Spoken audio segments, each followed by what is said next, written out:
তুই খাওয়াইছিস এলিগেশন খাইছি এখন বিল পামো কোথায়? আরে ভাই তোরা এমন করতেছিস কি লেগা? আমার কাছে তো টাকা নাই, আর টাকা যে একবারে নাই তাও না।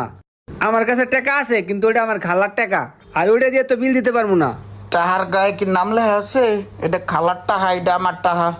আমার কাছে টাকা পয়সা নাই ভাই, থাকলে দিতাম বিল আমি। টাকা পয়সা নাই না তোর, আমি দেখাইতেছি দাঁড়া। বন্ধু তুই না আমার কাছে টাকা পাবি 8,000। ধর, এখানে 8,000 টাকা আছে, 7,000 টাকা বিল দিস, আর 1,000 টাকা তুই লয়ে বাসায় যাইস। আরে না, এটা হ্যান দিস না, এটা পরে দিস, পরে নিব না তোর কাছ থেকে। আরে বলো দিছোস ঋণ মুক্ত থাকা ভালো, ঋণ মুক্ত থাকলে আল্লাহ খুশি থাকে, বান্দাও খুশি থাকে। ধর। এই টাইমে আমার পাওনাটা ধরাই দিল, এত কান্নাকাটি করছি, ওইটা আর লিগে আল্লাহ এই সময় দেয় নাই, এখন আমার টাকা ধরাই দিছে, আমি কি করবো?